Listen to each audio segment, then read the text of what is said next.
Hello दोस्तों, आज हम बात करेंगे। चैप्टर नंबर हमारा सेकंड है और इसमें हम बात करेंगे। जो हमारा चैप्टर का नाम है गति एवं विराम, यानी मोशन और रेस्ट। मोशन क्या होता है और रेस्ट क्या होता है, इनके बारे में हम जानेंगे विस्तार से। चलिए स्टार्ट करते हैं वीडियो को।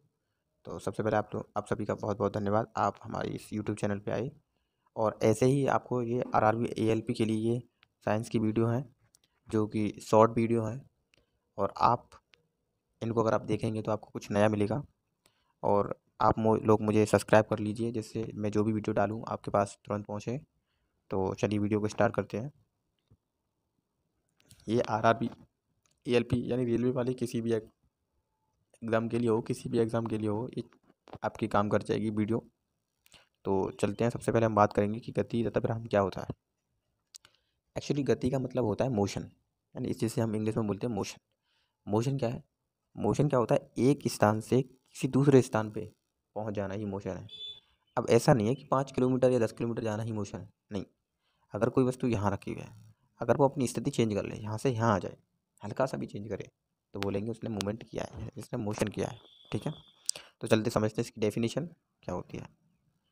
गति क्या होती है, यानी मोशन क्या होता है? यह एक अवस्था है, ठीक है, जब किसी वस्तु की स्थिति में समय के लाभ परिवर्तन होता है तो वह गति की अवस्था कहलाती है।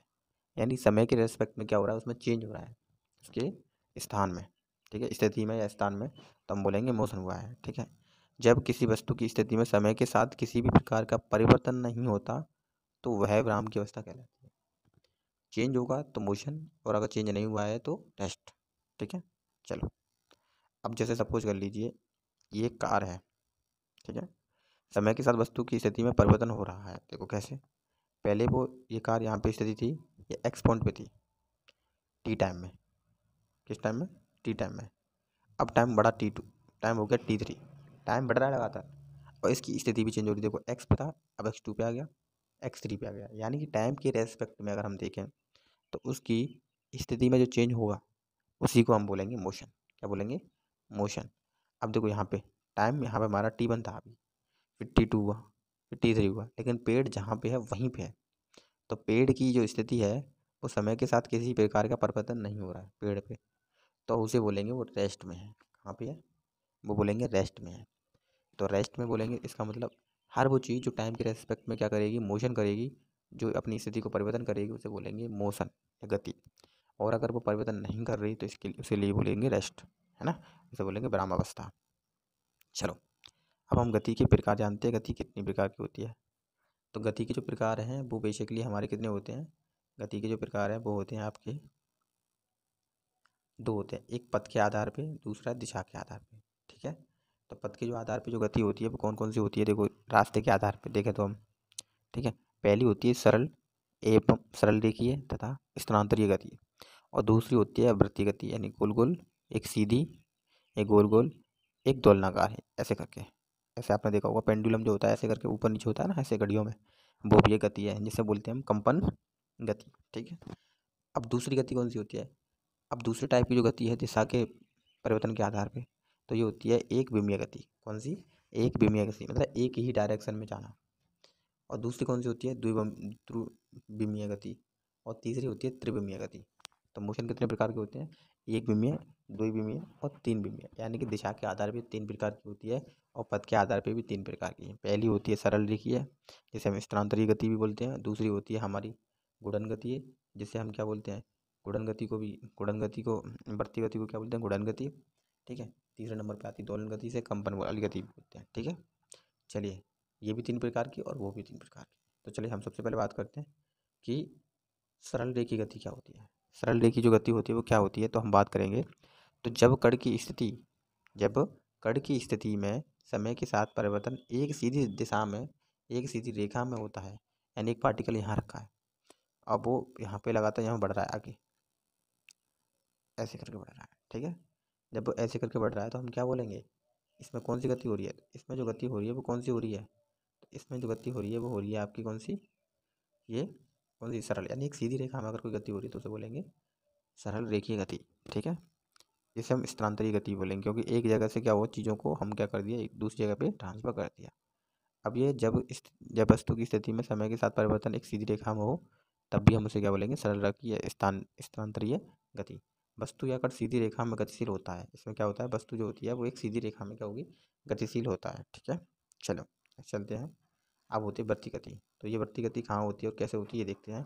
जिसे बोलते हैं सर्कुलेटरी मोशन। जब किसी कण या किसी वस्तु में परिवर्तन एक वृत्ताकार पर होता है, जो परिवर्तन होता है वो कहाँ होगा, एक वृत्ताकार पथ पे। जैसे आपने देखा होगा कि हम जैसे कोई कहीं, मतलब आपने देखा होगा जो कहीं पे खेल वाले जो होते हैं वो अपनी साइकिलों को ऐसे गोल गोल घुमाते हैं। तो कभी स्पीड से घुमाएंगे, कभी स्लो चलाएंगे, कभी स्पीड से कभी गोल, कभी स्पीड से कभी स्लो, कभी स्पीड से कभी स्लो, ऐसे करके घुमाते हैं ना, है ना। और कभी कभी जो मौत वाले जो कुएं वाले होते हैं जो वहाँ पे घुमाते हैं, वो एक अपनी फिक्स स्पीड से घुमाते हैं। ठीक है, तो उनकी तो गति में कोई परिवर्तन नहीं हो रहा, हालांकि गति तो वो भी कर रहे हैं, लेकिन होता क्या है कि वस्तु मतलब टाइम के रेस्पेक्ट में वो अपना स्पीड और वेलोसिटी जो भी हो उनकी वो चेंज हो ना हो, लेकिन उनका जो स्थान परिवर्तन तो हो रहा है, और वो भी टाइम के रेस्पेक्ट में, तो उसे बोलेंगे हम वृत्तीय गति। अब देखो इसमें होता क्या है, जो दूरी होती है वो कुल दूरी की लंबाई, जो इसमें होगा क्या, जो की पॉइंट कैसे पकड़ेंगे इसमें, जो दूरी होती है, दूरी एक्चुअली जो दूरी होती है, तो दूरी क्या है, कुल तय की गई लंबाई, जितनी भी लंबाई हमने जो तय की है उसे हम बोलते हैं दूरी। और इसका जो मात्रक होता है वो मीटर होता है, और जो एक ये क्या है, एक अदिश राशि है। दूरी एक कैसी राशि है, अदिश।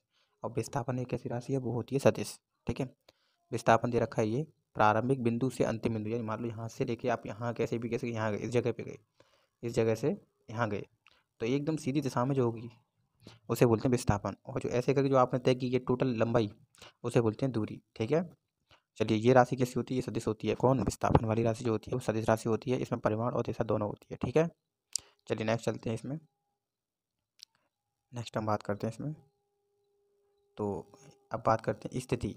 अब देखो क्या होता है, स्थिति नंबर फर्स्ट देखेंगे तो ये मान लो दूरी, मान लो 10 किलोमीटर दे रखी है, 10 मीटर दे रखी है, विस्थापन भी 10 मीटर दे रखा है। यानी अगर सीधी दिशा में अगर दोनों चीज़ें रखी हैं तो विस्थापन और दूरी समान होगी। लेकिन अगर उसकी दिशा अगर ऐसे करके चेंज करके, अगर ऐसे करके आप कहीं पे भी जाएंगे, तो यहाँ पे एकदम शॉर्ट पाथ को अगर फॉलो करेगा वो होगा विस्थापन, और जो लॉन्ग पाथ को फॉलो करेगा वो होगा आपकी दूरी, वो होगी आपकी दूरी। ठीक है, तो देखो ये आप देख सकते हैं इसमें, यहाँ से स्टार्ट किया है, यहाँ पे गए हैं, तो दोनों की हमने जो लेंथ, जो लंबाई नापी है वो क्या है, दोनों की क्या निकली है, विस्थापन और दूरी बराबर बराबर निकली है। परंतु दूरी अगर 20 किलोमीटर और विस्थापन 0 है तो कैसे देखो दिखाएंगे। देखो विस्थापन 0 हो सकता है कैसे, मान लो कोई एक इंसान यहाँ से चला और यहाँ पे घूम गया, ऐसे करके यहीं आ जाएगा, वापस यहीं आ गया, तो उसका विस्थापन हो गया 0। लेकिन उसकी जो दूरी होगी वो कितनी होगी, यानी कुल टोटल लंबाई कितनी होगी यहाँ से यहाँ तक, तो वो होगी उसकी दूरी। यानी जहाँ से यहाँ तक की आप लेंथ नाप लो, जितना उसने सर्कल पूरा किया। और वृत्तीय मार्ग में हमेशा विस्थापन शून्य नहीं होता है। अगर आप एक पॉइंट से चलते हैं वृत्तीय मार्ग में, और दूसरे पॉइंट पे, उसी पॉइंट पे आप यहाँ से चले और यहाँ पे वापस आ गए, तो वो आपका यहाँ पे क्या होगा, विस्थापन शून्य हो जाएगा। लेकिन आपकी दूरी क्या होगी, टोटल जो लंबाई आपने तय की है वो आपकी दूरी होगी। तो देखो दूरी में क्या होता है, यहाँ पे दे रखा है ये रिलेशन कि दूरी और विस्थापन, यानी कि दूरी बड़ी है विस्थापन से, है ना। दूरी और विस्थापन बराबर भी हो सकता है, लेकिन हमेशा जो विस्थापन होगा वो दूरी से हमेशा कैसा होगा, छोटा। विस्थापन विस्थापन हमेशा छोटा होगा, दूरी बड़ी होगी हमेशा।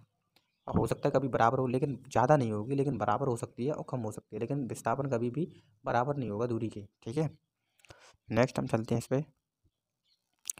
अगली कंडीशन देखिए, इसमें क्या रखा है, दूरी दूरी बट्टे विस्थापन इक्वल टू 1, ऐसे करके सिंबल है ना। इसका मतलब क्या है, यानी या तो ये बराबर होंगे या फिर एक के बराबर होंगे, दोनों एक समान होंगे। और एक समान नहीं होंगे तो फिर ज़्यादा होगी कौन, दूरी। ठीक है, अब अदिश राशि क्या होती है और सदिश राशि क्या है, तो जो हमारी चाल होती है वो होती है हमारी अदिश राशि, और जो हमारा वेग होता है वो होती है सदिश राशि। तो एक अंक समय में तय की गई दूरी चाल कहलाती है, क्या कहलाती है, चाल। और एक अंक समय में तय किया गया विस्थापन उसे वेग कहते हैं। तो इसकी यूनिट क्या होती है, मीटर पर सेकंड, और इसकी भी होती है मीटर पर सेकंड, यूनिट सेम रहती है। सपोज कर लिए कि ऑब्जेक्ट है, यानी एक वस्तु है, एक वस्तु ये वाली है, एक वस्तु ये वाली है। ये चलती है 5 किलोमीटर प्रति घंटा से, ये चलती है 10 किलोमीटर प्रति घंटा से, और ये चलती है 15 किलोमीटर प्रति घंटा से। तो इनकी हमें क्या बताना है, ये इनका क्या हो गया, ये इनकी वो होगी, जो इनकी दूरी होगी। ठीक, मतलब इनकी हम बोलेंगे स्पीड है, ये क्या है, स्पीड, यानी कि चाल बोल सकते हैं या फिर दूरी बोल सकते हैं। ठीक है, यानी एकांक समय में देखो चेंज हो रही है ना। पहले स्थिति कैसी थी, पहले 5 किलोमीटर घंटे में की, फिर अगले घंटे में भी उसने 10 किलोमीटर की, फिर अगले घंटे में उसने कितनी की, 15 किलोमीटर। तो हर टाइम चेंज हो रही है ना। अब देखो इसकी अगर विमा की बात करें, किसकी, चाल की विमा की बात करें, तो इसका फॉर्मूला होता है दूरी बट्टे समय, और दूरी को हम नापते हैं मीटर से, और जो टाइम हमारा होता है वो होता है सेकंड। तो देखो जितने भी मास होता है, मास यानी कि जितनी भी आपका द्रव्यमान होता है वो एम से होता है, तो एम तो है नहीं इसमें, तो जीरो हो जाएगा। अब मीटर दे रखा है, मीटर मतलब लेंथ, लेंथ कितनी है, एक ही तो दे रखा है मीटर, तो एक पावर आ जाएगी। और बट्टे में क्या है, टी, तो टी देखो बट्टे में, तो यहाँ पे पहुँचेगा तो माइनस की पावर आएगी, आ जाएगी, नीचे से हट जाएगी, तो ये हो गया M zero L one T minus one हो जाएगा। और सेम वेग की भी जो जो चाल की होती है वही वेग की होती है, जो दूरी का मात्रक होता है वही दूरी का होता है, वही विस्थापन का होता है, सेम मात्रक सेम होते हैं, लेकिन क्या होता है वो डायरेक्शन का फ़र्क पड़ता है बस। ठीक है, नेक्स्ट हम चलते हैं, तो ये होता है चाल is equal not equal to वेग, यानी चाल और वेग कभी भी, चाल कभी भी, वेग कभी भी चाल से ज़्यादा नहीं होगा, चाल हमेशा ज़्यादा होगी, है ना, जो स्पीड होगी हमेशा वेलोसिटी से क्या होगी, ज़्यादा, या तो चाल के बराबर हो जाएगी, है ना, वेग या तो चाल के बराबर हो जाएगा, और बराबर नहीं होगा तो हमेशा कम होगा, किससे, चाल से, कौन, वेग। ठीक है, ये रिलेशन है, आप देख सकते हैं। अब वेग की बात करें तो यूनिफॉर्म वेलोसिटी और एक होती है नॉन यूनिफॉर्म वेलोसिटी। जब एक समान में एक समय में जब समान विस्थापन किया जाता है तो वो यूनिफॉर्म वेलोसिटी होती है। जब जब एक समय में असमान विस्थापन किया जाता है ना, एक समान समय में असमान विस्थापन, यानी कि टाइम तो दोनों बराबर बराबर है, लेकिन विस्थापन दूरी में उसका अंतर हो गया, मान लो 5 सेकंड में वो चला 10 किलोमीटर, फिर 5 सेकंड में चला वो 1 किलोमीटर, यानी कि टाइम तो उतना ही लिया, लेकिन उसकी दूरी में क्या हो गया, जो विस्थापन में क्या हो गया, अंतर हो गया। ठीक है, अब हम बात करते हैं त्वरण के बारे में। त्वरण क्या होता है, तो त्वरण जो होता है एक्सेलरेशन, किसी भी वस्तु के वेग एक समान हो, किसी भी वस्तु का वेग एक समान हो तब वस्तु के वेग में त्वरण नहीं होता। अगर वस्तु एक समान वेग से चल रही है, यानी स्पीड एक समान है, तो वेलोसिटी कभी नहीं बढ़, वो उसका एक्सेलरेशन कभी नहीं बढ़ेगा। एक्सेलरेशन का मतलब होता है एक्सीलेटर। जैसे आप अपनी गाड़ी एक बराबर स्पीड पे चला रहे हैं, तो आपको लगेगा ही नहीं कि आपने उसका एक्सीलेटर बढ़ाया है। जब आप उसका एक्सीलेटर बढ़ाओगे तो उसकी गति में, जो उसकी स्पीड में अंतर आएगा, है ना, यानी स्पीड में अंतर आने का मतलब है एक्सीलेटर बढ़ाया आपने, है ना। आप जब मोटरसाइकिल का एक्सीलेटर बढ़ाते हो तभी तो आपको ऐसा लगता है कि हमने इसकी स्पीड बढ़ाई है, स्पीड में चेंज हुआ है या वैल्यू, है ना, तभी तो पता चलता है। तो यही कंडीशन है। तो इसका जो मात्रक होता है, देखो वेग परिवर्तन बट्टे क्या है, समय अंतराल, वेग मतलब वेलोसिटी में अंतर आया, कितने सेकंड में आया, तो देखो मीटर पर सेकंड तो उसका होता है, बट्टे में सेकंड और है, तो ये 2 सेकंड हो जाएंगे, तो ऊपर पावर जाएगी तो सेकंड की स्क्वायर हो जाएगी। तो देखो ये एक सदिश राशि होती है, और इसका फॉर्मूला को देखो, इसमें किलोग्राम तो है नहीं है, तो जीरो हो जाएगा मास के लिए। लेंथ दे रखी है एक, ठीक है,